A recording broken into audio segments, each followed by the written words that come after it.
The following program contains content which is not suitable for listeners of all ages. Viewer discretion is advised.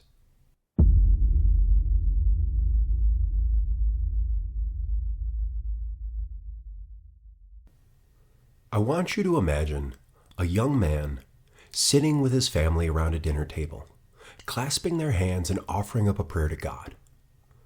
They begin to thank God for the gift that they've been given with the meal that they're about to receive.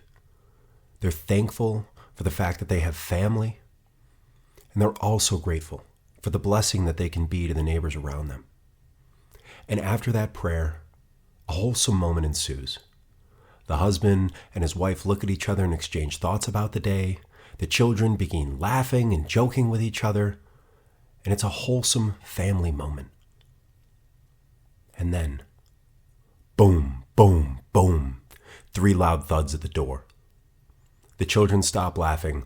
The wife looks at her husband to do something. And the husband, that young man, for some reason, the very first thought that comes into his head is how he and his neighbor, that very morning, he and his neighbor somehow ended up fighting in the middle of the street. When the young man walked out to get his mail, he began some small talk with his neighbor who happened to be outside at the same time.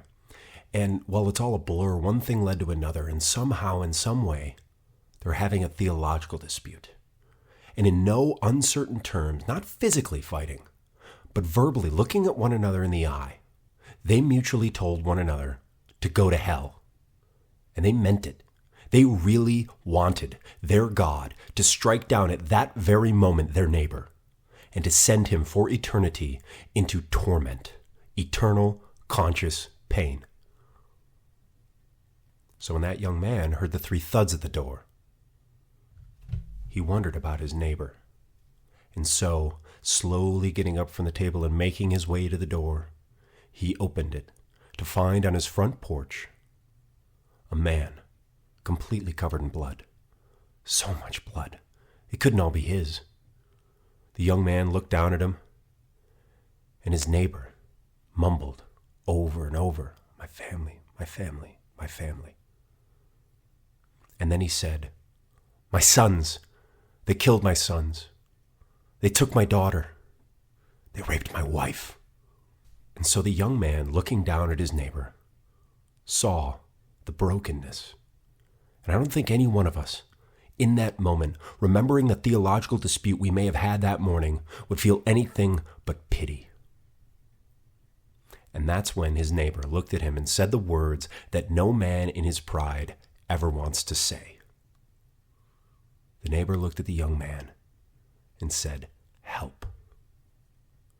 So the young man grabbed his neighbor and pulled him into his home, getting blood on his clothes and seeing all of the pain and the suffering that are going on in this man's life, began to feel with every fiber of his being the compulsion, not from just a law made from man, but from God himself, to ensure justice.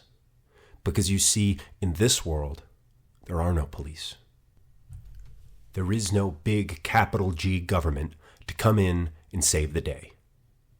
These neighbors, they will make war, they will make peace on terms that they set themselves. And so the young man, looking down at his neighbor, asks him one question: "Who did this?" And the neighbor said simply, "The men from down the road." And so the young man will gather what men he knows, and he will go to war with the men from down the road. And obviously, these individuals don't just represent particular people. They don't even represent nations or countries. They're part of this medieval precursor to the modern notion of a state. The closest thing that we can have for them to represent are entire cultures. And what if I told you that as the young man gathered arms and goes to war with a divine imperative to bring justice to the men from down the road, that within a couple of weeks of waging war, he'll say that the men from down the road, that their property is his. And the neighbors, his too. All of it, the whole neighborhood, is his by divine right, and to wage war and buck against him is to wage war against God himself. Now, this is a very rough analogy, but if you're starting to get the contours of it, you're beginning to get a picture of how the Crusades occurred. Roman Catholics in Western Europe helped their geographical neighbor, the Greek Orthodox Byzantines, to fight the men from down the road, the Muslim armies of the Seljuk Turks, the Fatimids, and the other Muslim political entities. And really, these are our three major players in the Crusades: Western Catholics, Eastern Orthodox, and the Muslims. Now, as I said, this is a rough analogy. And by rough, I mean really rough. And that's not just because every single analogy has flaws when you analyze it, all the way down to exactly what it's supposed to represent. Now, I didn't tell you about the nature of the theological argument between the young man and his neighbor. I didn't tell you how long they've known each other, or whether, in the analogy at least, they're even blood relatives. I also didn't tell you anything about the men from down the road, or how long they've had problems with the neighbor and the young man. But all of these factors are integral to understanding the analogy, and by extension, to understanding the Crusades, to understanding how Roman Catholics in Western Europe helped their geographical neighbor, the Greek Orthodox Byzantines, fight the men from down the road. The Muslim armies of the Seljuk Turks, the Fatimids, and the other political entities constituting Islamdom. Now, the next few episodes are going to cover the background behind both Christian and Muslim concepts of war, and, really in keeping with the analogy, the history of all these neighbors. We need to answer questions like, what's the history of military engagement between Greek Orthodox and Muslims before the Crusades? And is it even fair to lump together the Abbasid Sunni, Fatimid Shia, the Seljuk or the Mamluk Muslims into, quote, the men from down the road? I thought they were all different. And why did Western Catholics and Greek Orthodox tell each other to go to hell right before the Crusades? And also, and probably the most important, at least to modern discussions of the Crusades, how do the teachings of Jesus and his followers fit with questions of worldly peace and war and government politicking? These are just some of the questions that I want to get into before we begin to explore the intricacies of Saladin and the Ayyubid dynasty, the sacking of Constantinople. We need some context, and it's going to go a long way. So these first few episodes are going to cover the history of our three main actors: Latin Christendom in the West, Greek Christendom in the East, and the rise of Islam. Now, if you want to skip the backstory, just go ahead and move to the episode cleverly titled The First Crusade. And one last thing. If you want to support my work, you probably know the deal by now. Subscribe on YouTube, X, Instagram, all the usual social media places. But most importantly, if you want to ensure that I've got enough to pay the bills, head over to kylenavertil.substack.com to become a monthly supporter for only $10 a month or $100 for a year. And every little bit helps me. And so, with all that said, let's listen to the Lament of the Dead.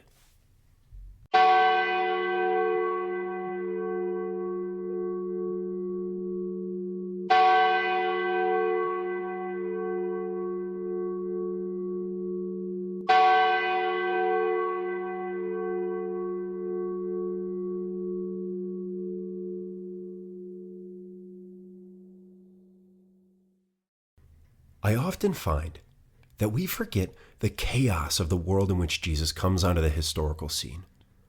About 1,000 years before Pope Urban II calls for crusade in 1095, before there were popes, or there were Christians, or there were Muslims, there was a single Jewish man named Yeshua, born in a very small town in the backwaters of Israel called Nazareth. And he will gain a following proclaimed by his followers to be the Messiah, or in Greek, what is translated as the Anointed One, Christos, the Anointed, the Chosen One of God. And the central claim of Yeshua, or Jesus' life, was not some vague set of principles to live a good life, some path to follow to attain enlightenment. But Jesus claimed, first and foremost, to be the Son of God, to have full lordship and authority of God as his messenger and ambassador sent to earth to establish everything under the utter and divine rule of Yahweh, his Father. Christ, by his own words, though, was not establishing this universal reign by military conquest, but he was establishing it spiritually. I want to quote from John 18, where Jesus says, quote, "My kingdom is not of this world. If my kingdom were of this world, my servants would fight." So Jesus is doing something different here than simply heading a political movement. He's a self-proclaimed spiritual leader. And then in Matthew's gospel, Jesus will give some of his most famous teachings about what this new kingdom ethic is supposed to be. And it's often described or characterized by what is called the Sermon on the Mount. Now, if you're already familiar with Jesus' ethic, which is prescribed in the Sermon on the Mount, I still want you to listen to this as if you're hearing it for the first time, because I want you to consider how we move from this ethic to the crusading spirit 1,000 years later, and how theology had to grapple with reconciling what on the surface appears to be a contradiction. So let's listen. Quote, "Blessed are the peacemakers, for they shall be called the sons of God." End quote. Jesus clearly places an emphasis and value on peacemaking. Also, he says this, quote, "You have heard that it was said, an eye for an eye and a tooth for a tooth. But I say to you, do not resist the one who is evil. If anyone slaps you on the right cheek, turn to him the other also." End quote. And consider this last one here, which is really just titled, "Loving One's Enemies." Quote, "You have heard that it was said, you shall love your neighbor and hate your enemy. But I say to you, love your enemies and pray for those who persecute you, so that you may be sons of your Father who is in heaven." End quote. So these three characteristics are what is going to determine the ethic of Jesus' followers, at least. We have turning the other cheek, loving one's enemies, and then, of course, being a peacemaker. And the most prolific writer in the New Testament, the Apostle Paul, is going to take the ethic of kingdom theology even further. And he's going to describe the Christian's life as one of holy war. Paul will write in Ephesians 6 the following, quote, "Finally, be strong in the Lord and in the strength of his might. Put on the full armor of God, so that you will be able to stand firm against the schemes of the devil. For our struggle is not against flesh and blood, but against the rulers, against the powers, against the world forces of this darkness, against the spiritual forces of wickedness in the heavenly places. Therefore, take up the full armor of God, so that you will be able to resist on the evil day, and having done everything, to stand firm. Stand firm, therefore, having belted your waist with truth, and having put on the breastplate of righteousness, and having strapped on your feet the preparation of the gospel of peace, and in addition to all, taking up the shield of faith, with which you will be able to extinguish the flaming arrows of the evil one, and take the helmet of salvation and the sword of the Spirit, which is the word of God." End quote. Now, just as an aside, I do want to say that this imagery of a holy war being waged spiritually is also something that is talked about in Islam. Many people know of the term jihad, but in Islam they distinguish between a greater jihad and a lesser jihad. And the greater jihad is exactly what Paul is saying here. The, quote, "spiritual waging of war for what is considered purity, spiritual purity." I just wanted to throw that in there, just as an aside about the relationship between these Abrahamic religions. Now, with all that said, the New Testament seems to have a clear spiritual meaning with regards to warfare and the call to Christians to love their enemies. Warfare, that is spiritual. But how do we go from the words of Jesus and Paul to the words of Bernard of Clairvaux in the 12th century? In stirring up the Second Crusade, 1,000 years after Paul and Jesus were writing, Bernard of Clairvaux will say the following, quote, the knight who puts on the breastplate of faith on his soul, in the same way as he puts a breastplate of iron on his body, is truly intrepid and safe from everything. So forward in safety, knights, and with undaunted souls drive off the enemies of the cross of Christ." End quote. Bernard of Clairvaux says to kill in the name of Christ. Now listen to the words of the Anglo-Norman priest Raoul, who's going to right around the same time. And he says to Christians, quote, "He is not cruel who slays the cruel. He who puts wicked men to death is a servant of the Lord, because they are wicked, and there is ground for killing them." End quote. Now, this idea of having a ground or a justification for slaying the cruel and driving off the enemies of the cross, this is something that every Christian and every theologian is going to have to confront at some point in their lives. How does one fulfill the New Testament ethic, as Jesus said, to love their enemy when confronted with the prospect of real violence? How do they not wrestle against flesh and blood when confronted with the need to actually wrestle with flesh and blood, real flesh and blood enemies on a battlefield, to defend their families or their country? How is it that Christians can literally wield a sword of steel and also wield the Word of God? Much more than this, at the end of the day, who gets to determine the ground or the justification for waging war? We cannot begin to think that we are going to understand the Crusades and understand all of the ink and the blood and the anger that has been spent on these events if we don't first take these questions seriously. And this is the question. I'll state it as simply as, honestly, my mind can wrap itself around it. Is just war intrinsic and compatible with Jesus' teachings? Or is it the case that later theologians adapted, built upon, or to some even perverted the very message of Christ in order to justify war? Think about it for a moment. I don't want you to think about whether the Crusades themselves were justified, but I want you to think about whether waging war itself is compatible with the teachings of Jesus. It's a simple yes/no.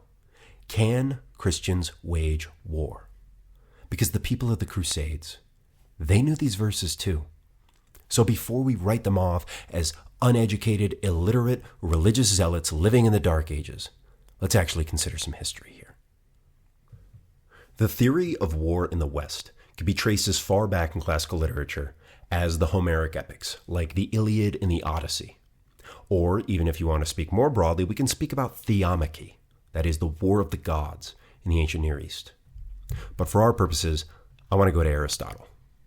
In the 4th century BC, Aristotle will be writing, or really introducing for the first time in Western intellectual history, the concept of a justified war.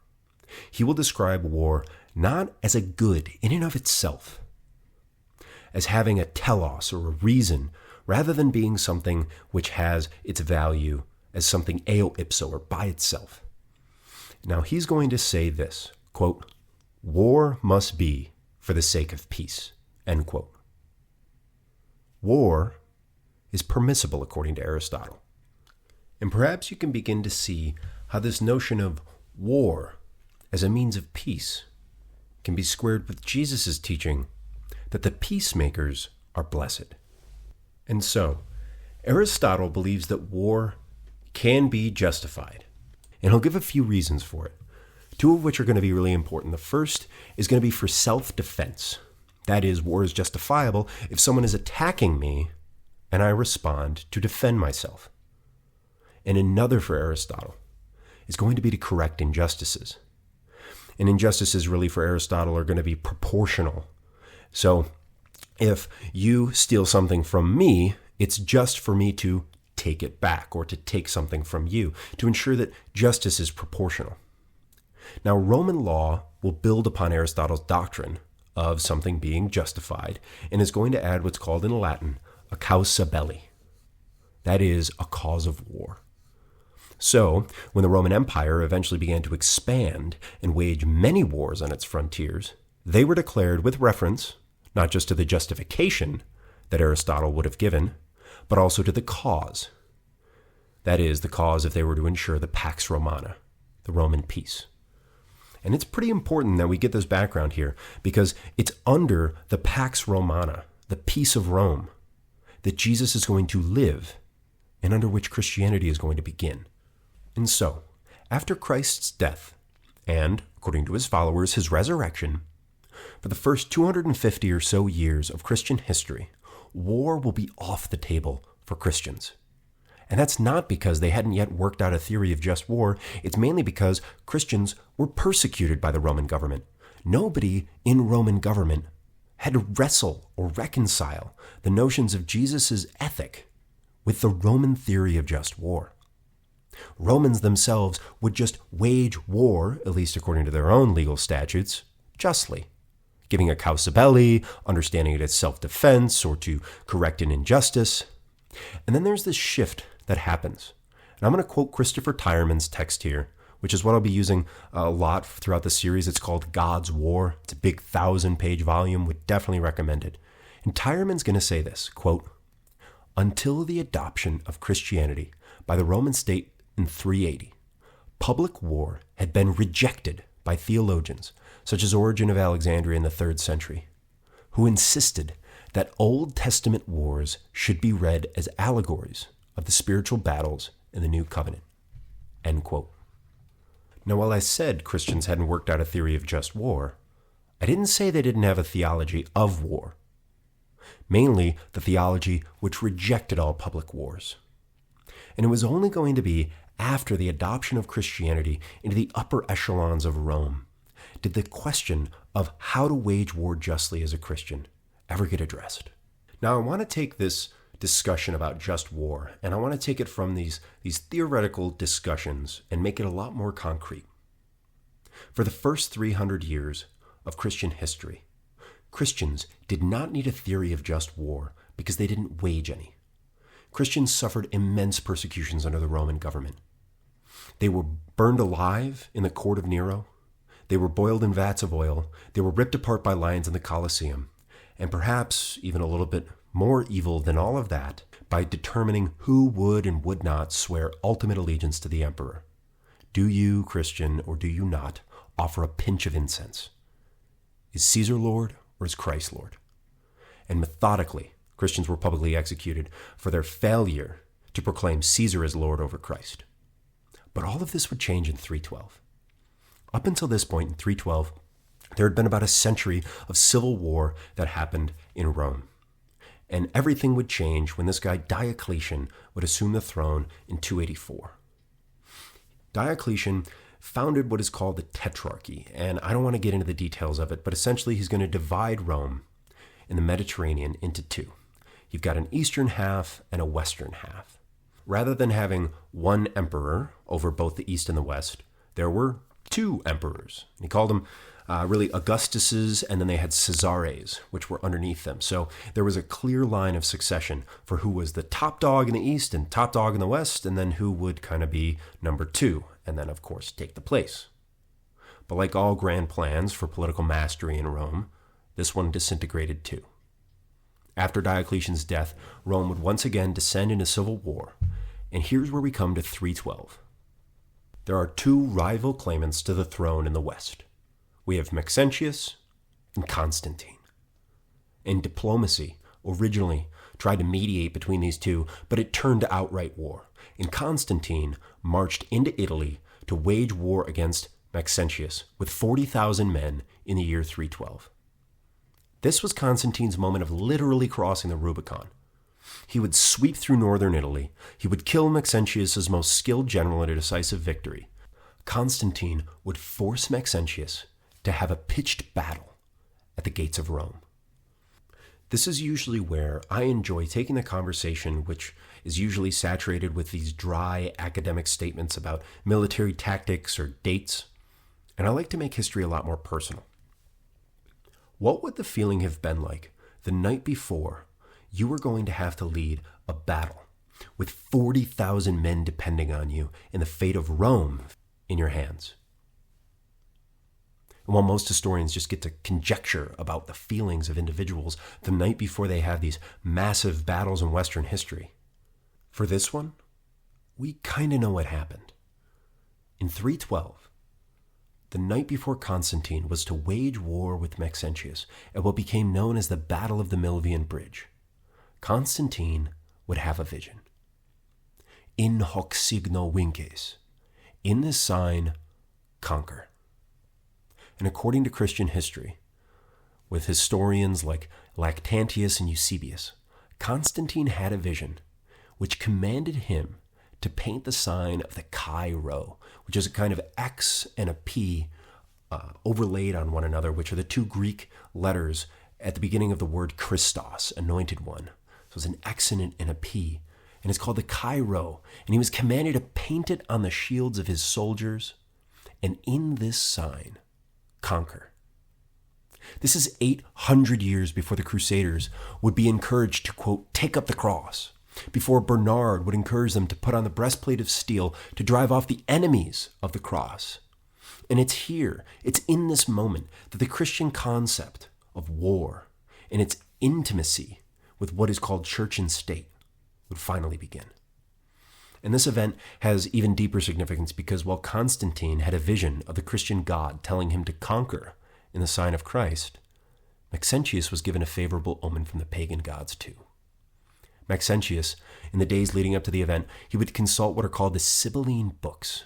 And these were these pagan oracles written down that in times of dire need, the Roman imperator or emperor, or really the Senate, would consult and try to get some kind of omen from the gods to know what was going to happen. So Maxentius would inquire of the priests and encourage them to enter the temple, to access the sacred text, and then read the poetic and symbolic verses written in Greek hexameter. And for Maxentius, the omen was clear. The omen was, quote, on October 28th, an enemy of the Romans would perish, end quote. And like Croesus in Greece, Maxentius would interpret the vague oracle to favor him, and in the process, Maxentius decided to boldly attack Constantine outside the city gates on October 28th, 312. Maxentius would arrange his troops on the far side of the Tiber River. The Tiber River, famously, it runs straight through the heart of Rome, and across the Tiber, right around where Maxentius and Constantine would have been fighting, is a stone bridge known as the Milvian Bridge. And more than likely, Maxentius would have destroyed the Milvian Bridge, and instead built a wooden pontoon-like structure over which he could cross with his troops, and in the case of a retreat, cross back over and destroy in the process, ensuring that Constantine couldn't follow him or cross the stone Milvian Bridge. But here's where Maxentius would make a fatal error. In fighting outside the city gates, and in ensuring that he was going to have this kind of narrow retreat path, he was really, as they say, betting the house, or in this case, betting all of Rome, on the fact that he would not get pushed further and further back up against the Tiber River as Constantine's forces would advance. But this is what happened. Constantine's infantry, when faced with Maxentius, would advance and fight through the thick resistance, and Maxentius's ground troops would gradually, inch by inch, give way backward, moving closer and closer to the Tiber River. As Constantine's army pressed closer and closer against the lines, Maxentius's army could not reorganize in the rear. And that's when Constantine lurched his cavalry forward, and Maxentius's cavalry completely broke. An entire rout was happening, and as Maxentius looked around, by the time that he could order a retreat, he looked behind him and probably would have seen that thin, wooden pontoon-like structure crowding with men. And the creaking of the wood would eventually collapse, sending them tumbling into the Tiber. Maxentius, in ordering the retreat, was more than likely with them. Suited in full armor, Maxentius would tumble into the Tiber River and drown. Lactantius recounts his death as follows, quote, "The bridge in his rear was broken down. At sight of that, the battle grew hotter. The hand of the Lord prevailed, and the forces of Maxentius were routed. He fled towards the broken bridge, but the multitude pressing on him, he was driven headlong into the Tiber. End quote. In hoc signo vinces. In this sign, conquer. And that is what Constantine did. Not in the name of Yahweh, as Joshua and his David and his Judas Maccabeus did, but in the name of Christ. Constantine was victorious at the Battle of the Milvian Bridge, and Christians could now forever look upon that day as proof of God's favor and of his sovereignty. The Sibylline books prophesied that an enemy of the Romans would perish on October 28th. But for Christians, this was not Maxentius. This was the very culture of pagan Rome, the enemy of Christian Romans. Pagan Rome died that day, and with Constantine on the throne, a converted Christian, a new Pax Romana would ensue, and with it, a whole new Christian theology about war and about government and conquest. And now I really have to restrain myself here from talking about the significance of Constantine, and maybe someday I'll do a whole series on this period of Roman history. But I want to give you a quote from the English historian John Julius Norwich in his series on Byzantium. Norwich says, quote, "No ruler in all history, not Alexander, nor Alfred, not Charles, nor Catherine, nor Frederick, nor even Gregory, has ever more fully merited the title, the Great. For within the short space of some 15 years, Constantine took two decisions, either of which alone would have changed the future of the civilized world. The first was adopt Christianity, the subject, only a generation before, of official persecutions, more brutal than any it had suffered before or since, as the official religion of the Roman Empire. And the second was to transfer the capital of that empire from Rome to the new city which he was building on the site of old Byzantium, and which was to be known for the next 16 centuries by his name, the city of Constantine, Constantinople. Together, these two decisions and their consequences have given him a serious claim to be considered, accepting only Jesus Christ, the Buddha, and the Prophet Muhammad, the most influential man in all of history." End quote. Now that is a massive claim, but personally, I understand it. Constantine legalized Christianity officially in 313 with the Edict of Milan. And over the next few decades of the 4th century, paganism would become more and more marginalized as Christianity becomes the official state religion. This, of course, wouldn't happen in the life of Constantine, but under the reign of Theodosius I in 380 with the Edict of Thessalonica. But Constantine would set a precedent. And I want to read quickly from Constantine's Prayer of Toleration. Constantine says this, quote, "Although mankind has fallen deeply and has been seduced by manifold errors, yet hast thou revealed a pure light in the person of thy Son, lest the power of evil should utterly prevail, and hast thus given testimony to all men concerning thyself." Constantine continues, "Let those, therefore, who are still blinded by error, be made welcome to the same degree of peace and tranquility which they who have believed. Let no man molest another in this matter, but let everyone be free to follow the bias of his own mind. For it is one thing voluntarily to undertake the struggle for immortality, and another to compel others to do likewise from fear of punishment." End quote. This notion of a Christian ruler, but also one with toleration, as well as founding the most Christian cities in all of the world, Constantinople, are some of the most important of all events in subsequent Western history. And for our purposes, most importantly, Constantine would establish the tradition of Christian political leaders considering themselves as divinely sanctioned, as justifying holy wars to protect and spread the true faith. The Roman military, once dedicated to Jupiter and Mars, now marched under the name of Christ in the sign of the cross. And the Pax Romana, which was once understood solely through Aristotle's philosophy and the various justifications for a causa belli, well, that Pax Romana became the Pax Christiana, and it was supported by just wars, measured not by the philosophies of men, but by the words of Christ and the apostles. Constantine seems, then, for all of these things, to, as Norwich claims, fully merited the title the Great. If not for his moral attributes, you have to at least give him a place as being one of the most profound and influential men in all of Western history. And now this is where we need to shift gears a little bit. We have to go back to this more abstract and theological discussion about Christian holy war. Because now theologians are not like Origen or the men of the apostolic age, but rather theologians are going to hold a premier place in the Constantinian era.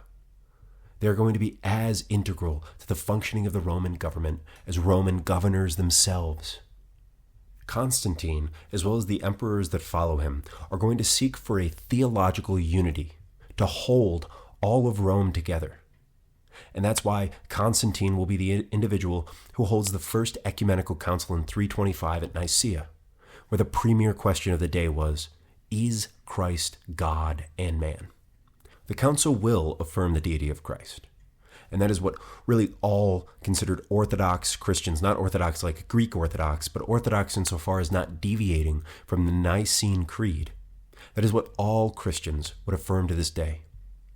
But what's important about this is not the theology behind it, but the precedent that was set in the intimacy between church and state, between the sacred and the secular. Shortly after Constantine's death, the most famous theologian, arguably, pre-Martin Luther, is going to be Augustine, and he will be born just after Constantine dies. And while the Christianization of Rome was fully in motion, it wasn't complete. Now, Augustine, he's one of these figures. He's got 2 feet in entire epochs of Western history, okay? He's got 1 foot set in the classical world, which is dominated by philosophy and polytheism, and then he's going to have another foot firmly planted in the medieval Christian age, dominated by religious zealotry.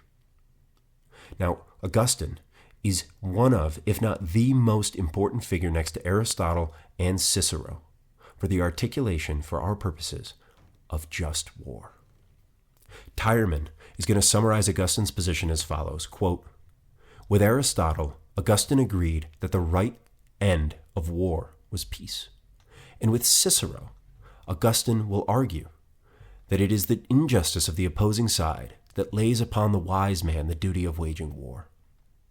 With the Roman lawyers, he agreed that public war must be supported by a proper authority. But he cited scriptural evidence saying, and I'm going to quote Augustine here, saying, the commandment forbidding killing was not broken by those who have waged war on the authority of God. End quote. War, for Augustine, must not be justified by the natural reason of man according to some secular authority. Roman or constitutional law is not its foundation. But war's rightful and just cause must, at the end of the day, be the authority of God. Augustine, he's going to build on the question of whether war can be justified from within the Christian worldview.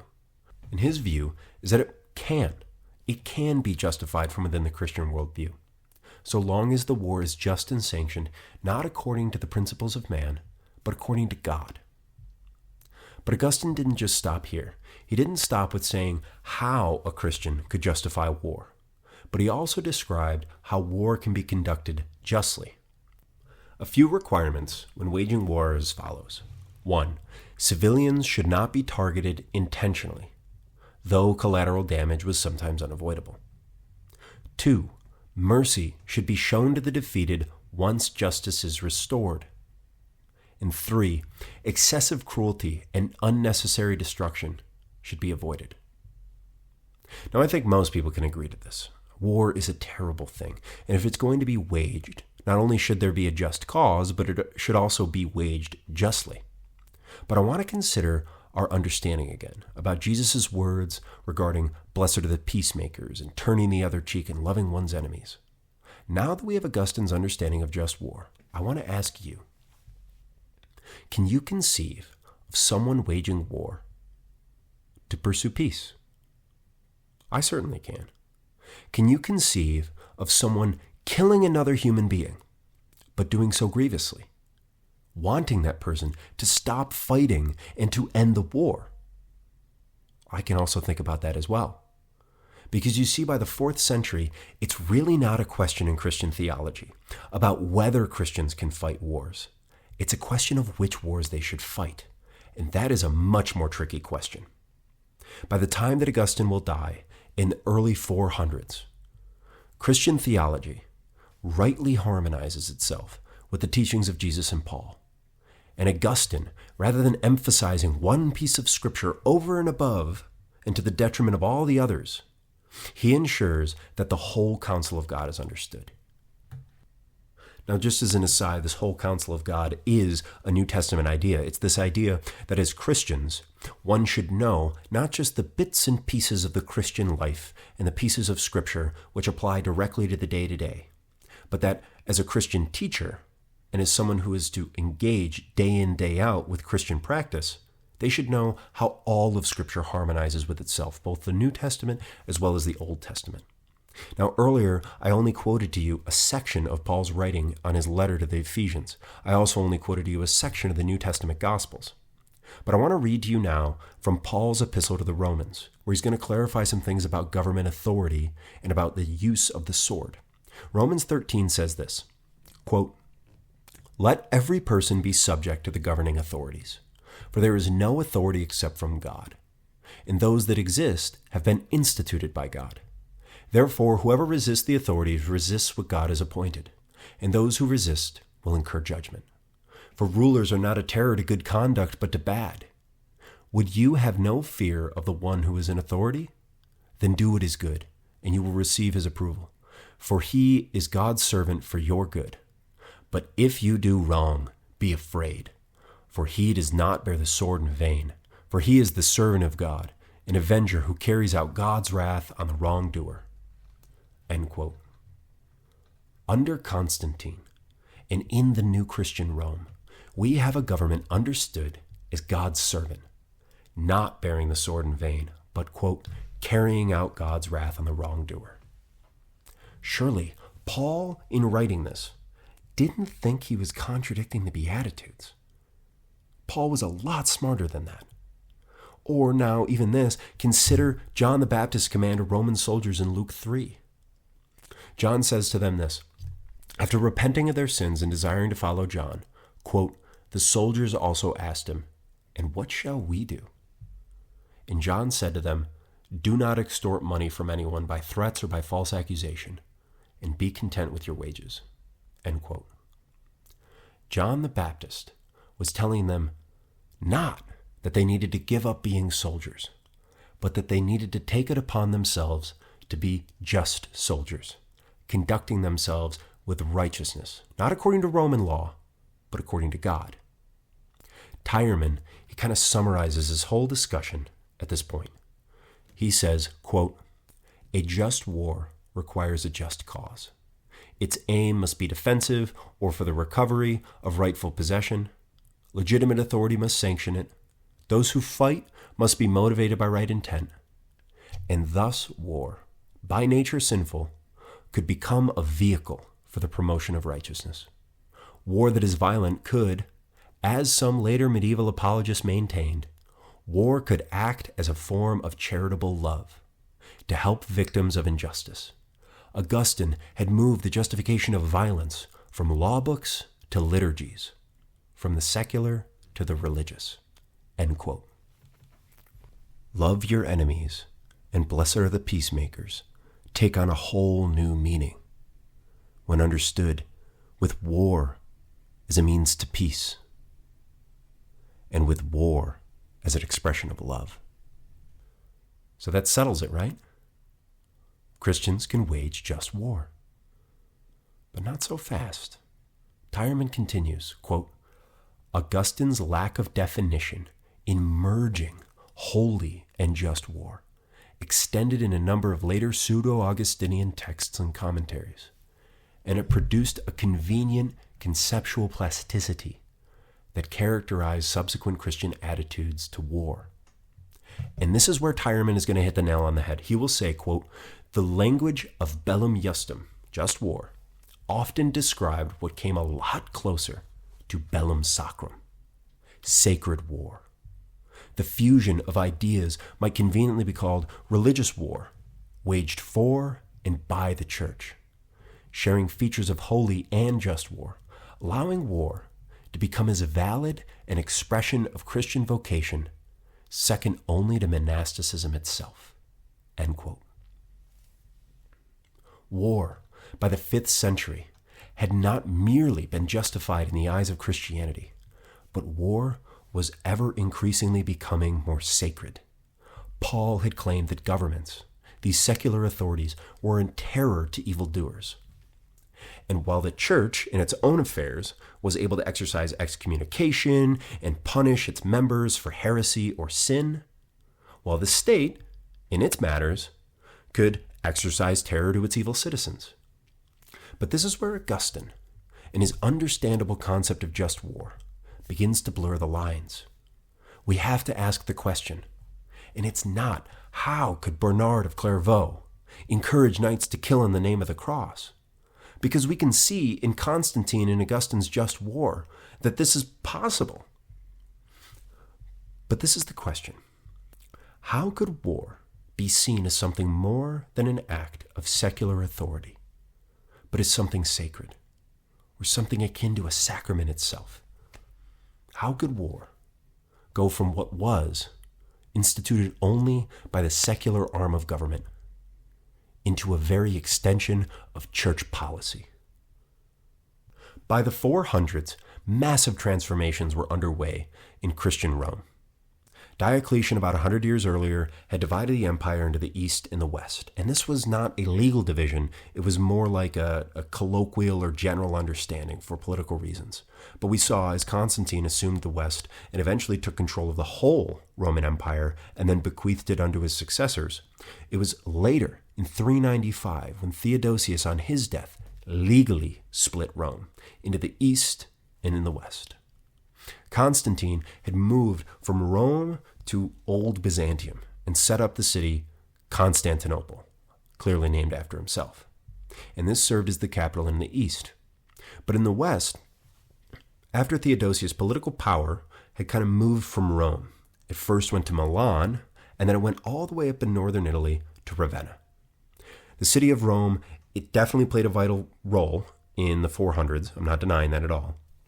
But it was not the political center of the West. It was a political symbol.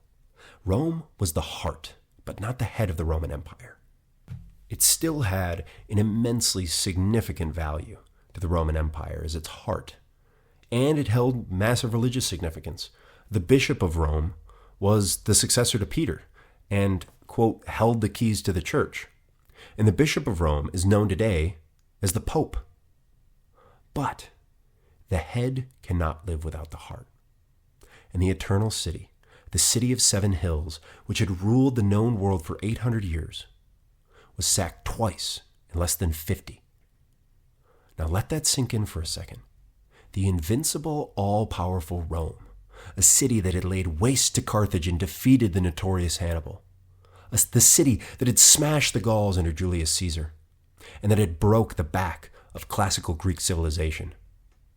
That city was plundered, burned, and humiliated, not once, but twice in the 400s.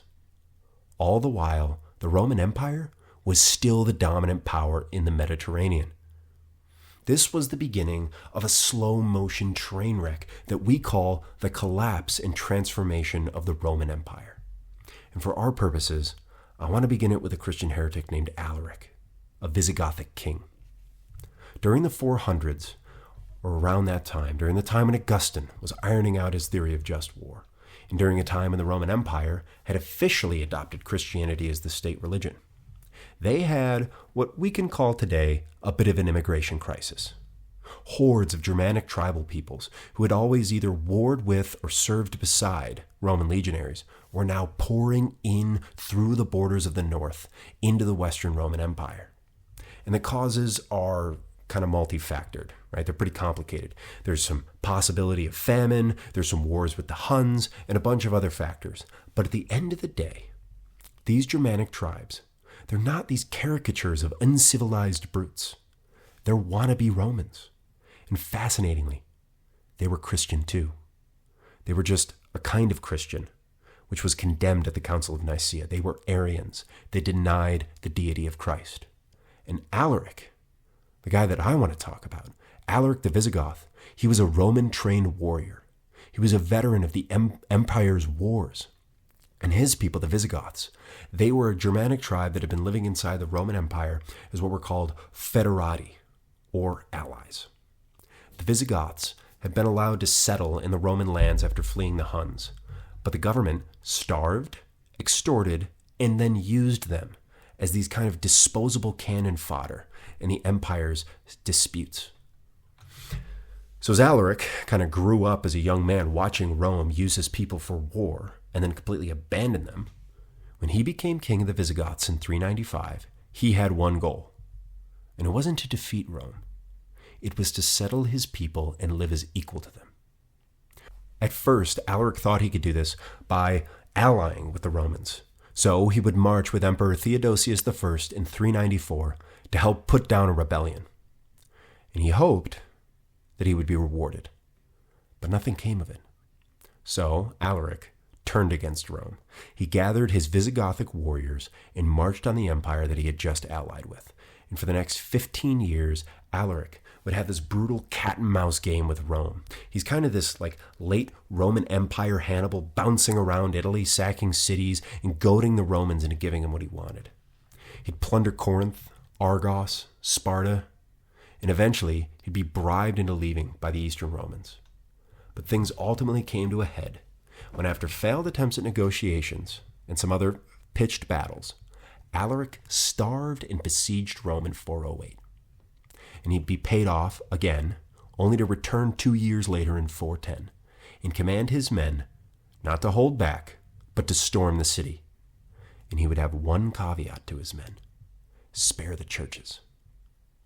Alaric, being an Arian Christian who did not affirm the deity of Christ, he was, for all purposes, by his own religious identification, a professed Christian. And here he was, outside the city of Rome, commanding Christians to go sack and pillage a city, supposedly, run by Christians. Now, we have to talk about the kind of warrior ethos that's embedded into these Germanic barbarian tribes, but I just want to wrap up with the political consequences of the sack of Rome for Alaric. One commenter is going to write as follows, quote, "For Alaric, the sack of Rome was an admission of defeat, a catastrophic failure. Everything he had hoped for, had fought for over the course of a decade and a half, went up in flames with the capital of the ancient world. Imperial office, a legitimate place for himself and his followers inside the empire, these were now forever out of reach. He might seize what he wanted, as he had seized Rome, but he would never be given it by right. The sack of Rome solved nothing. And when the looting was over, Alaric's men still had nowhere to live and few future prospects than ever before." End quote. Alaric was just one of the many German barbarians seeking a home. He was a Christian refugee, albeit a heretical one, who wanted land for his people and a place in civilized Rome. But the Rome of the 5th century would have none of it. So Alaric, like the Germans we will speak about after this, decided to take it. And this transformation, really, rather than collapse, of the Western Empire from a unified political entity into a fractious conglomeration of these militaristic Germanic tribes is just what is generally referred to as the fall of the Roman Empire. Alaric would die pretty much right after his sack of Rome, but the precedent of the eternal city rampaged by a Christian Germanic tribe had its effect. The West was falling, or to some, it had already fallen. It'll be in 455 when another Germanic tribe called the Vandals conquer all through North Africa and seize the Western Roman Empire's main food supply. In fact, Augustine will die while his own city, Hippo in North Africa, is being sieged by the Vandals. But unlike the Visigoths, who were these semi-Romanized individuals who had fought with the Romans, when the Vandals arrived at the gates of Rome, they pillaged without restraint. This is literally where the word vandalism comes from, to be a vandal. So Rome in the West at this point it was dead. The final blow to Rome would come when the Ostrogothic king Odoacer would usurp a very ironically named young boy, Romulus, as the final Western Roman emperor in 476 AD, and it would officially end the Western Roman Empire. The East would continue, and to be fair, the emperor in Constantinople didn't really consider themselves, quote, the East. They were simply the Roman Empire, and it wasn't like the whole empire was lost. It was simply that a large chunk had fallen. But the empire would continue on. Now, I can get to the East later, but what I want to talk about now are the successors to the Roman Empire in the West. These Germanic warlords who, in their adoption of Christianity, they're going to fuse a militaristic warrior class with the Christian religion in the period leading right up to the First Crusades. As an aside, for a much lengthier treatment of what I'm about to cover in just a little bit, check out Dan Carlin's series Thor's Angels. I cannot recommend it highly enough.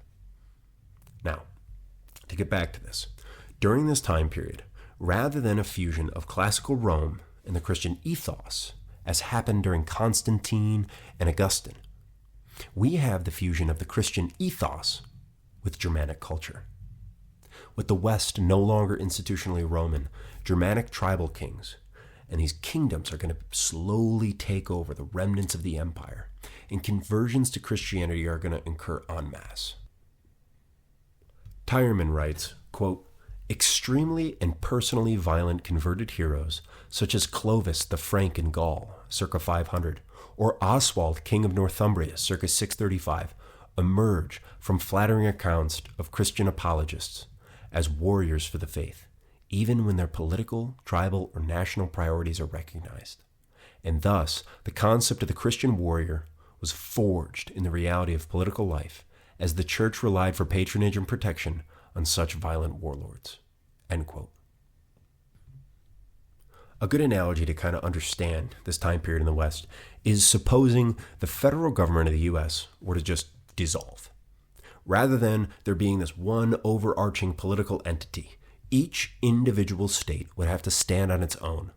And those states would sometimes war, sometimes they would merge, and sometimes they would dissolve into a number of separate political entities, each of which held power in its respective region.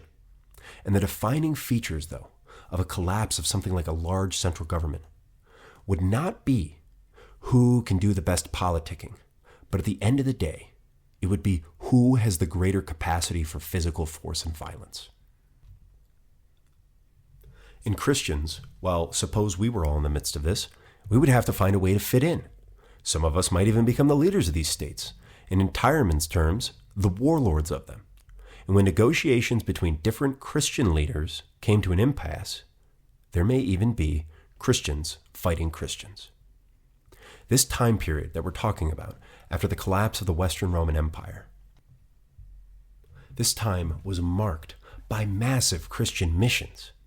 There were these large conversions of people, and a lot of these peoples were all engaged in a lot of militaristic strife.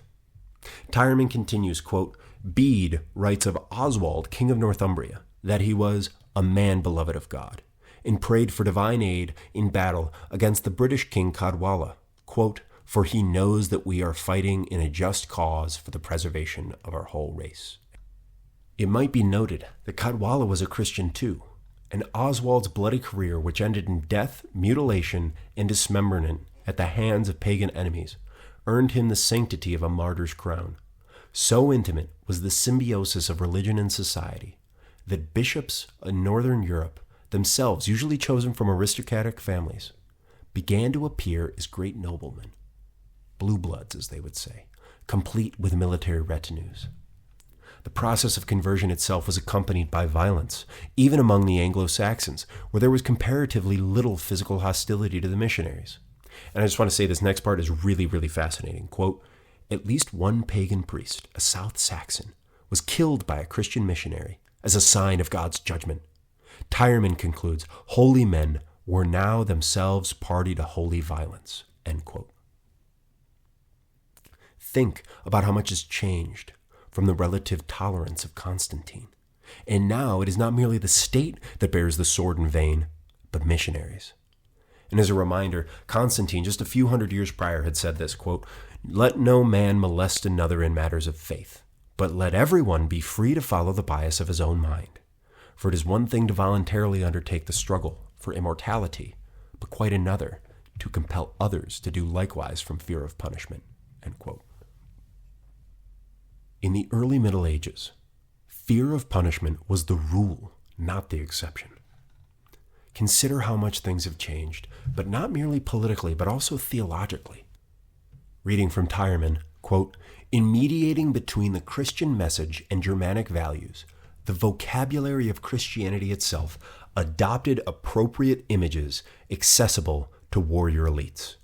In the 8th century Old English poem, The Dream of the Rood, composed only a generation or so after the completion of the conversion of the Anglo-Saxons, Christ is described as the young warrior, as the Lord of victories, and his death on the cross is a battle, and heaven a form of Valhalla, quote, where people of God are seated at the feast. End quote. Christ by this time could not be confused with the sheep-holding, blonde-haired, blue-eyed, anglicized Jesus that we see in Sunday school rooms. He was the young warrior. Consider the following as well, quote, "The 9th century Old Germanic poetic rendering of the gospel story, the Helliand, perhaps popularized the new religion among the recently and forcibly converted Saxons. It witnesses a similar expression of what could be called vernacular Christianity. Thus, the Sermon on the Mount is translated from 'Blessed are the merciful, for they shall obtain mercy,' into 'Blessed are those who have kind and generous feelings within a hero's chest. The powerful and holy Lord will be kind and generous to them.' The language of martial, that is militaristic lordship, and the war band dominate." End quote. Many Americans today see Jesus, rightfully so, as, quote, Americanized. But it's helpful to understand that every culture does this.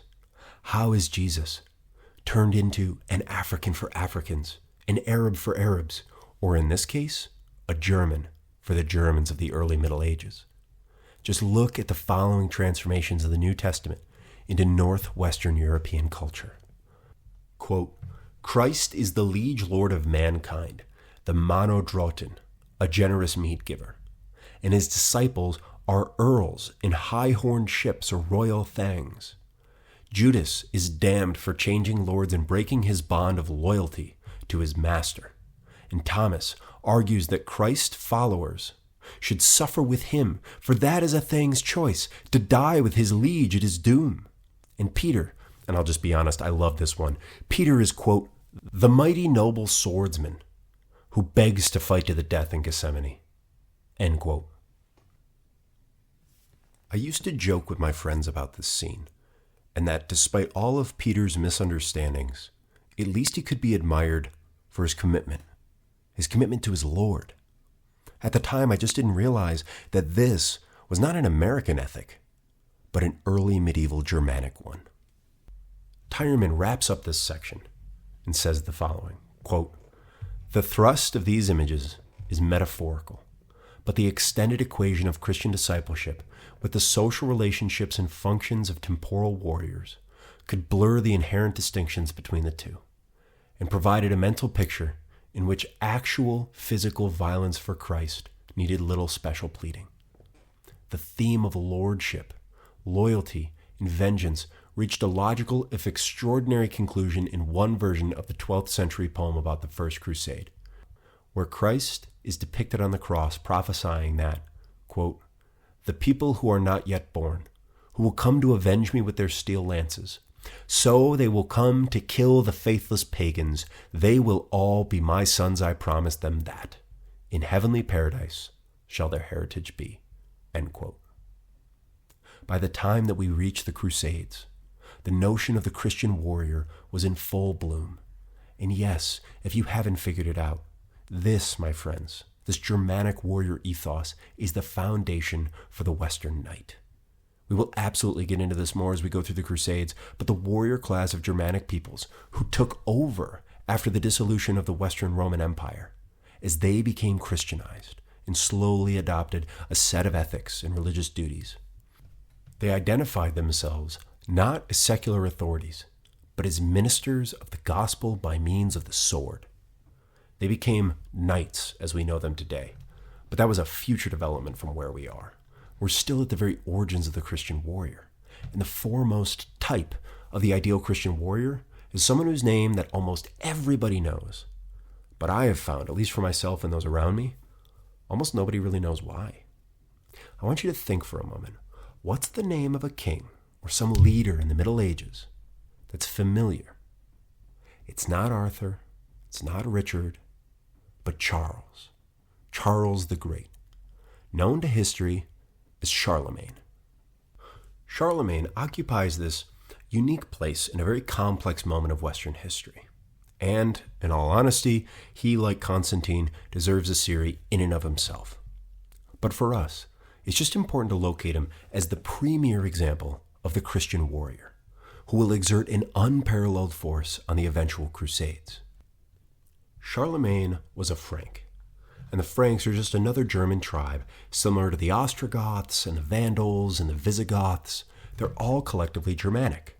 And after the dissolution of the Western Roman Empire, the German tribes are going to inherit the land. Some more, and some much, much more. First, we had the Ostrogothic kingdom, and then the Merovingian dynasty, and eventually what is considered the Carolingian dynasty, coming from the word for Carls or Charles. And just for clarity, the Franks can be understood as French. Frank, French, they sound a bit familiar, but as I've also been saying, Germanic. And you might wonder, how do the French and the German connect here? Well, this is because Charlemagne is the historical patriarch of both modern-day nations of the French and the German people. We say Charlemagne in English, deriving from the French word for Charles the Great. But in German, he is Karl der Grosse, or Karls de Groot, Karl the Great. And before we even get to Charlemagne, we need to talk about his grandfather, the one who he's named after, Charles Martel, known as Charles the Hammer, who lived at the end of the 600s and the beginning of the 700s. And this is because Charles Martel occupies a place of a kind of Christian Leonidas, and he's known for a Western European Thermopylae.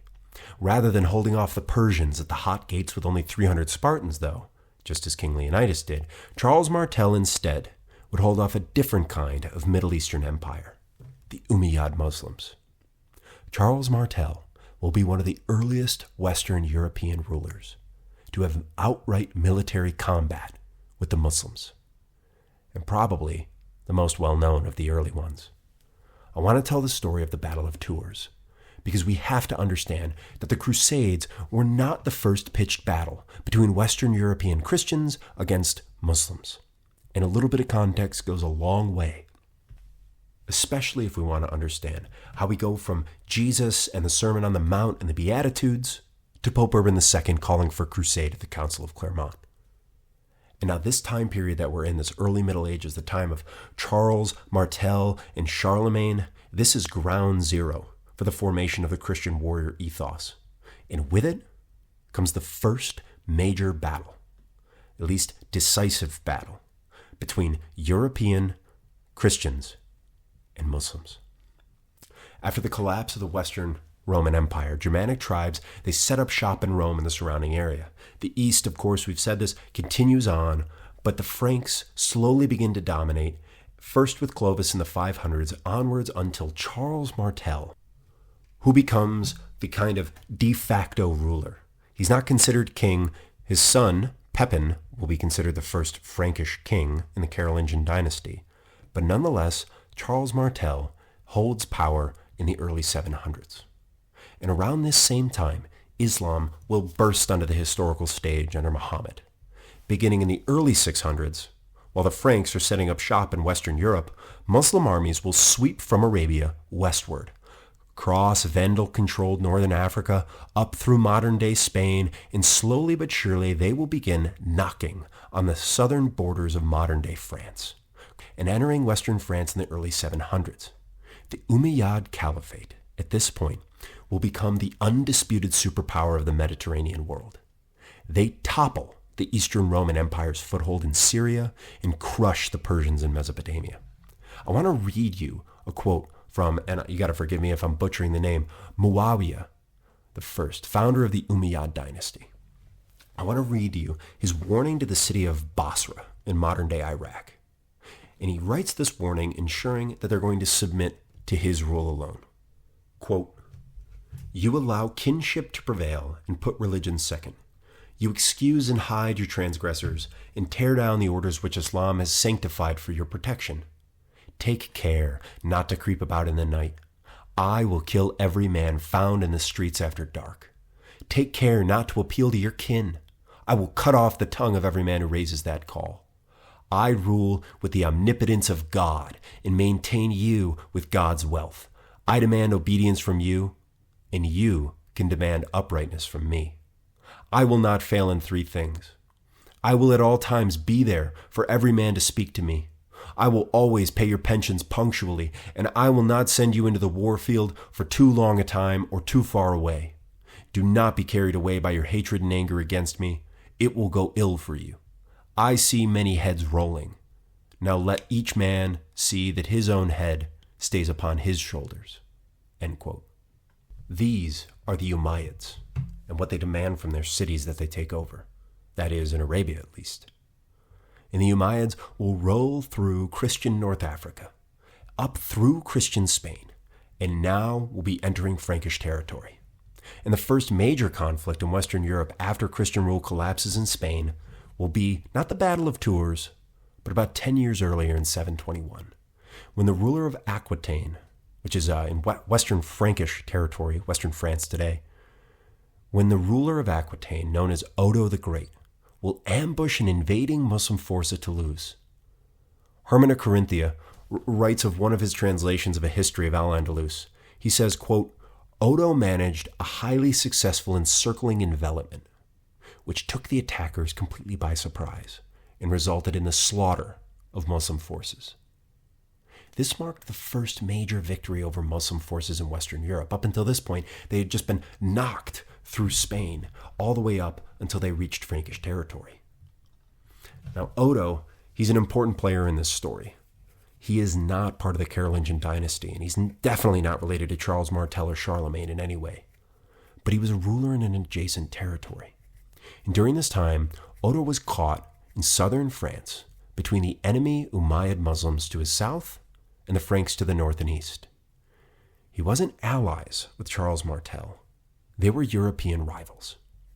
After Odo defeated the Umayyads at Toulouse in 721, the Muslims kept raiding his towns and were just a massive burden to him, on top of having to jockey for power with Charles the Hammer. So Odo needed an alliance. So he made peace with a Muslim governor south of him and sealed the deal by offering that Muslim governor his own daughter in marriage. And this allowed Odo to focus on fighting Charles. But in 730, the Umayyads turned on the individual that Odo had made his peace with. They killed his ally, considering him to be a traitor, and Odo was once again caught between two enemies without a single ally. Worse yet, when the Umayyad forces killed his now son-in-law, they took Odo's daughter, Lampegia, and they sent her as a concubine to a harem in Damascus. Now again, it's kind of at this point in history that I like to consider it not from this dry academic point of view where we talk about dates, but from the human experience of a father having married his daughter off for political reasons. And now, with that alliance destroyed, he has to know that his daughter is not in the hands of a husband, but in the hands of someone as their concubine. And that someone has full sexual privileges. Now, I get that we can perhaps disagree, that maybe he shouldn't have tried to seal an alliance with his daughter's hand in marriage in the first place. But we're making that judgment from a world with guns and podcasts and nation states. This is a different world. This leader had to ensure the survival of his people, and so he did what he had to do. And for a father, though, to have this happen, I think it makes it a little bit easier to grasp why Odo would muster what little forces he had and go to war. In 732, Duke Odo collected his army at Bordeaux. But his army would be completely defeated by the Muslims, and Bordeaux would be plundered. Once again, he rallied what little troops he had and was easily defeated at what's called the Battle of the River Garonne. The medieval text, entitled The Chronicle of 754, comments that, quote, God alone knows the number of the slain, end quote, and adds that the Muslim armies, quote, pierced through the mountains, trampled over rough and level ground, plundered far into the country of the Franks, and smote all with the sword, insomuch that when Odo came to battle with them at the River Garonne, he fled, end quote. It may not seem like it from 1,300 years after the fact, but this was it. Muslim armies destroyed the Christian foothold in Africa and rolled through Spain. And now they were raiding Christian cities in western and southern France, slaughtering women and children and putting men to the sword, hacking their way into Western Europe. And now, in 732, the disjointed, fractured tribes of the Frankish Christians were about to be hit with a veteran force of sophisticated Islamic savagery. And nothing could be done, not even by Odo the Great. But the Franks, they had a Christian savagery all their own. Charles the Hammer. Where Odo failed, Charles would not. Now, if it was hard to hear about the Germanic warrior ethos fused with Christian ideals earlier, perhaps you can at least see a little bit why this was a bit of a necessary consequence in the world at this time. The church seems to have needed men like Charles if they were to survive. Duke Odo needed Charles if he was to survive. So, one Christian ruler went to another, and he asked for assistance against an invading Muslim army. One neighbor asked another for aid because he had his daughter taken. And Duke Odo entered the court of his rival Charles and pledged allegiance as a vassal to his lord. And together they joined Christian forces to meet the Muslim army now moving its way deeper and deeper into Francia, heading right to Tours. This is one of the most debated battles in European history. Was this a final stand for the West against an increasingly powerful Muslim empire? Or was this simply an overblown skirmish during a Muslim raid with a modest Frankish force? Personally, I think the evidence leans a lot more towards the fact that this was a very important moment in Western history, because it stopped Islamic expansion into France. And though there was a lot of forces going on at this time and Islam had its own internal problems, this battle may only be one of those reasons, but it's certainly a reason. And in 732, the Battle of the Umayyad forces advanced and destroyed everything in their way, devastating southern Gaul. It's speculated that the main motive was the riches of the Abbey of St. Martin of Tours, the most prestigious and holy shrine in Western Europe at that time. And it was at Tours that Martel prepared his army to surprise the Umayyads. All accounts state that the Muslims were surprised to find that Charles was sitting right in the path to Tours. Charles Martel had set up this defensive phalanx-like formation, meaning a very tight-knit structure of infantry. And according to Arab sources, the Franks were in this large square formation with trees and hills to stop the Muslim cavalry charges. And this really helped the Franks because it helped them conceal their number, and it gave them the advantage of being able to pick the battlefield. So, for about a week leading up to the eventual pitched battle, there were these skirmishes, little fights here and there outside the camp, but Charles was waiting. While the Umayyads, they had this veteran force, so did Charles. And he levied militias, and most sources say that Charles had been preparing for this ever since he heard of Odo's victory at Toulouse. He knew what was coming. It was only in a matter of time before the inevitable clash between the Franks and the Umayyads came. And when it did, the Franks were still at a disadvantage, though Charles had been preparing. The Franks were outnumbered 2-1, with no heavy cavalry. All they had was a large army of heavily armed infantry. They had the high ground, they had natural fortifications, but they had no cavalry. And after this week of back and forth, in October of 732, Abd al-Rahman decided to attack Charles Martel's forces outside of Tours. With a large cavalry assault, it stormed the hill, but Charles, having positioned his forces with such a strong defensive stance, the infantry did what was not thought possible at that time. They withstood a cavalry charge. And I don't think I need to explain how unique this is. Even with the high ground and the natural fortifications, we're talking about armed horses with trained riders charging aggressively, and a line of men just standing beside one another with shields. This only usually goes one way. The line is broken, the infantry are routed, and the cavalry run down every last straggler. But not this time. Here's how the chronicles of the Carolingian dynasty recorded the incident. Quote, Prince Charles boldly drew up his battle lines against the Arabs, and the warriors rushed in against them. With Christ's help, he overturned their tents and hastened to battle to grind them small in slaughter. The king, Abd al-Rahman, having been killed, he destroyed them. Driving forth the army, he fought and won. Thus did the victor, Charles the Hammer, triumph over his enemies. End quote. For the Franks, with the help of Christ, they ground the enemy small into a slaughter. Now, I don't know if they painted the Chi-Rho on their shields, or if Charles, the night before the battle, had a vision like Constantine. But what I do know is that by this time in Christian history, those soldiers fighting on the battlefield could assume that the Christian God was on their side.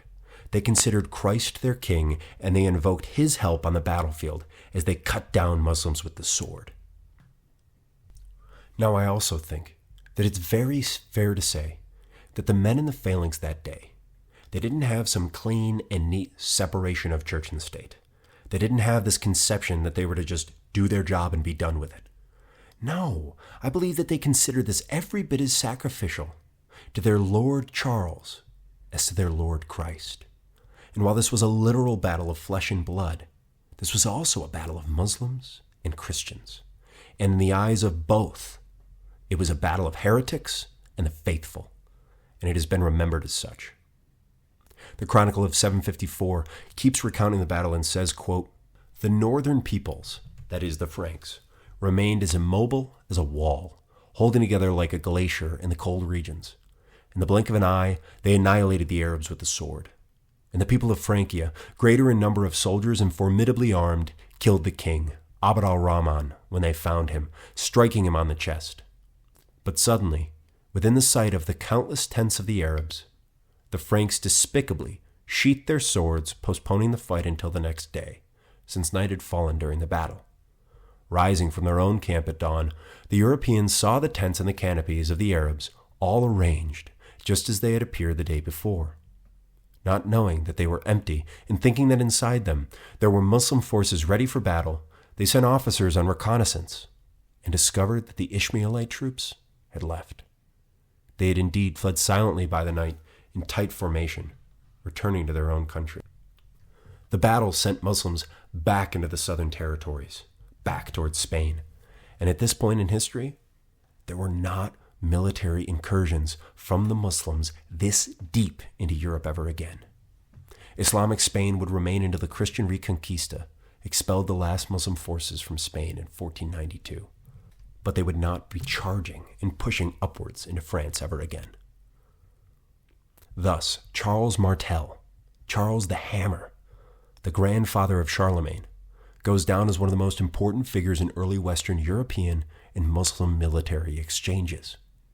The pattern which he set as a military ruler would obviously be emulated by his son Pepin and his grandson, aptly named after him, Charles.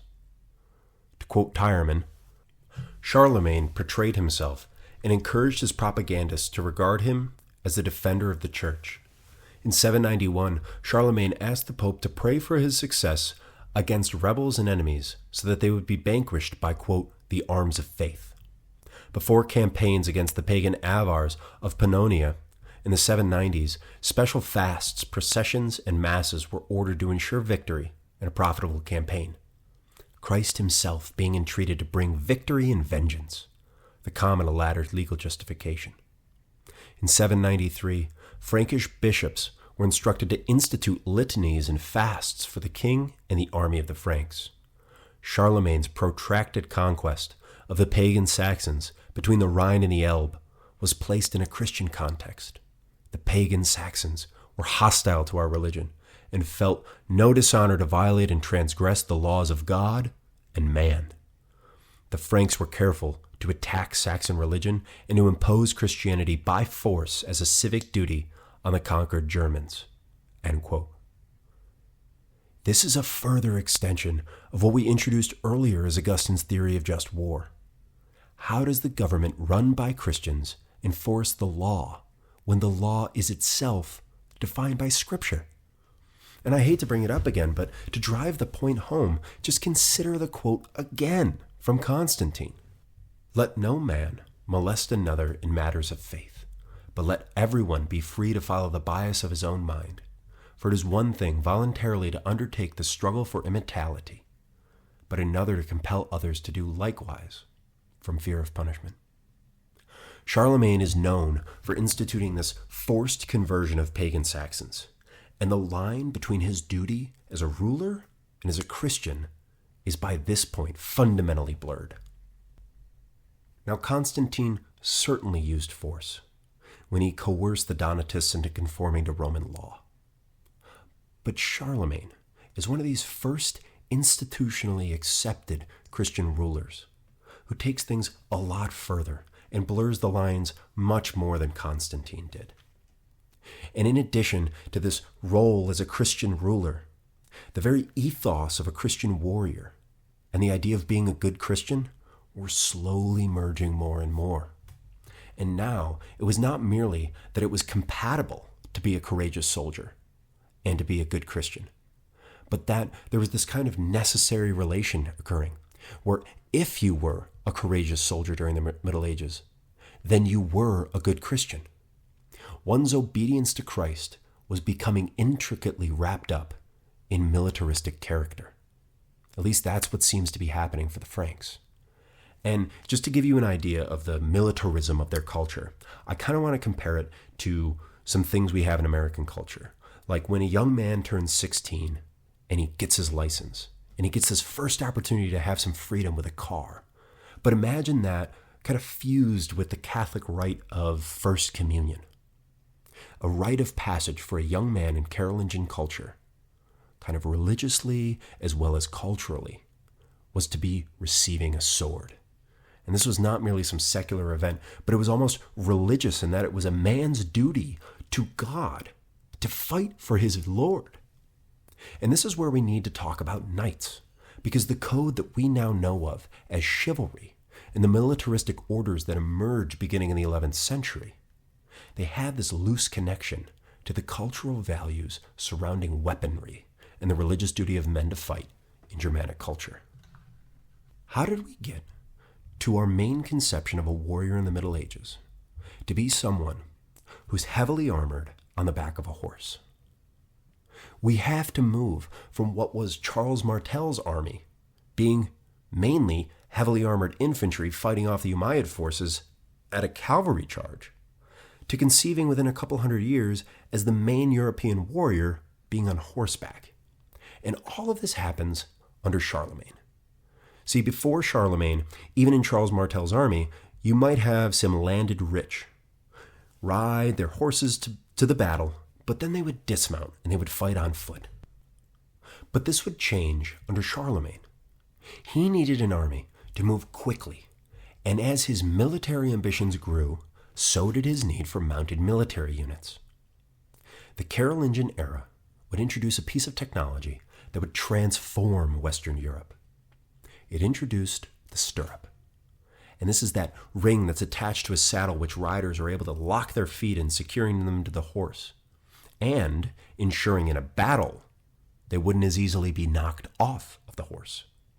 And these mounted warriors, when introduced into Charlemagne's army, made his conquests way more possible and way more effective. And these mounted soldiers, well, they got in return lots of land, or what are called benefices.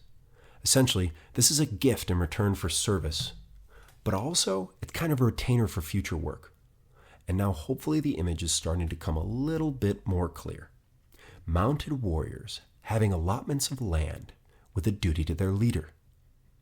The emperor himself, Charlemagne, rewarded his soldiers, who in turn would grant these further benefits to their warrior contingents, the people that were underneath them. Kind of like an officer supporting his enlisted men. The officer reporting to the emperor and the enlisted men reporting to the officer. Now, Charlemagne would rule for around 40 years, from 774 to his death in 814, during which he would expand the Frankish kingdom to include somewhere between 10 to 20 million people, covering modern-day France, much of Germany, and northern Italy. And during the century after Charlemagne's death, the mounted warrior class that he established, well, that mounted warrior class grew in strength as a kind of decentralized standing army. And this was the beginning of the Blue Bloods, the dukes, the landed gentry of Europe. And like I said earlier, Charlemagne will go down in history as the patriarch of both the Germans and the French, because at his death, his sons will begin this bitter civil war culminating in the Treaty of Verdun, which is kind of a touchstone birth date for East Francia, known as Germany today, and West Francia, known as France. But being the patriarch of two countries, setting up the landed gentry and cavalry class of Europe, as well as institutionalizing holy war, is still not Charlemagne's most well-known contribution to Western history. Quoting from Tyerman, the type of the early medieval Christian warrior was Charlemagne, who renewed the Western Roman Empire as a Christiana Imperium in 800 when he was crowned emperor by the Pope in Rome. End quote.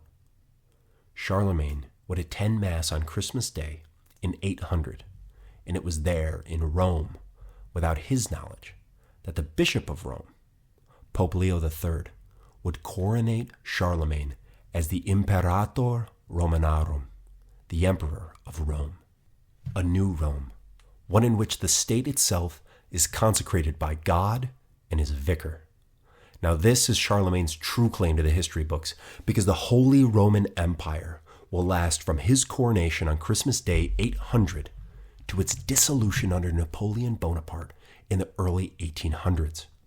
1,000 years will span the rule established under Charlemagne, and will be his descendants as the inheritors of the Christian warrior ethos that are going to charge headlong into the Middle East. The Carolingian era will set the tone for the West in much the same way that the Constantinian era will define the East. A warrior king at the head of a political empire for Christ, which will last for a millennia.